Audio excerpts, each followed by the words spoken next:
नमस्कार दोस्तों। मरते हुए दुर्योधन ने कृष्ण से क्या कहा जिसे सुनकर कृष्ण मौन रहे। महाभारत का महासंग्राम अपने अंतिम चरण में था। कुरुक्षेत्र की भूमि खून से लाल हो चुकी थी। चारों ओर वीरों की लाशें पड़ी हुई थीं। उन्हीं लाशों के बीच मरणासन में पड़ा दुर्योधन अपनी अंतिम सांसें गिन रहा था कि तभी एक धीमी सी आहट हुई और भगवान श्री कृष्ण दुर्योधन के सामने प्रकट हुए। श्री कृष्ण को देख दुर्योधन की आंखों से अश्रु बह निकले। यह वही दुर्योधन था जो जीवन भर श्री कृष्ण को दुश्मन मानता रहा, जिसे उसने कभी भी सम्मान नहीं दिया, जो उन्हें हमेशा ग्वाला कहकर संबोधित करता रहा, जिसने कभी भी श्री कृष्ण के शांति दूत रूपी याचना को भी ठुकरा दिया था।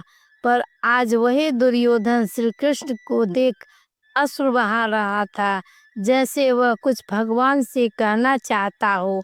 श्री कृष्ण धीरे से उनके पास आए और उससे कहा, कहो दुर्योधन, क्या कहना चाहते हो। दुर्योधन कांपती आवाज में भगवान श्री कृष्ण से बोला, हे माधव, मैंने जीवन भर आपसे द्वेष किया, पर आज मृत्यु से पहले मैं आपसे सत्य कहना चाहता हूँ।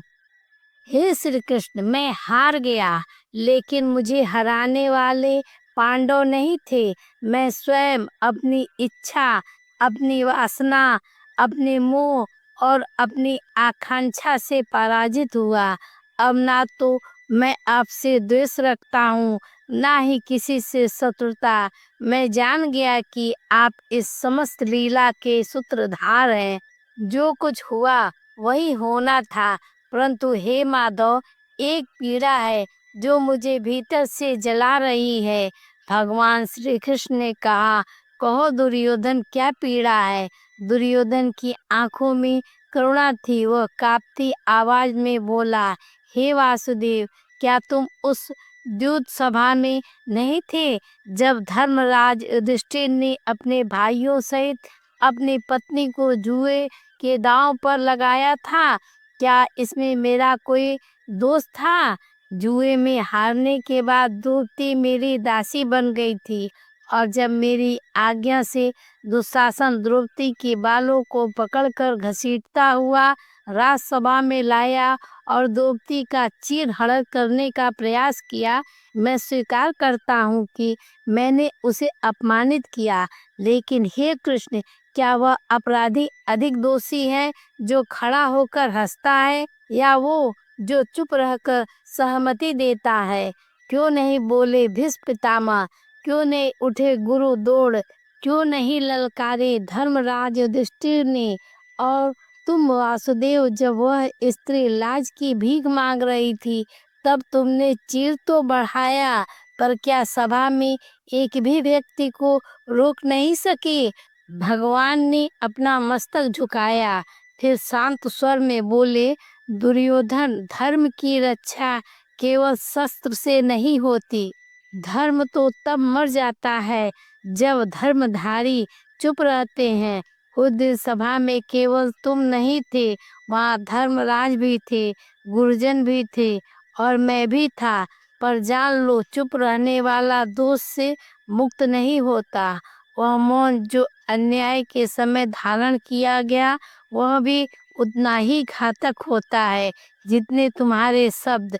यह सुन दुर्योधन भावुक हो गया और उसने रोते हुए कृष्ण से कहा, हे कृष्ण, मेरे अंदर जो अहंकार था वह जन्मजात नहीं था, उसे हर बार मेरे अपनों ने सींचा। भीष्म ने, द्रोण ने, विदुर ने और यहाँ तक कि कर्ण ने भी मुझे समझाया, लेकिन किसी ने मेरा हाथ नहीं थामा। और जब मैं भटक गया तो सबने मुझे दुराचारी कहा। श्री कृष्ण की आंखें नम हो गई। पर दुर्योधन यही नहीं रुका। उसने अंतिम बात कही, हे योगेश्वर, अगर आप चाहते तो यह युद्ध रोक सकते थे।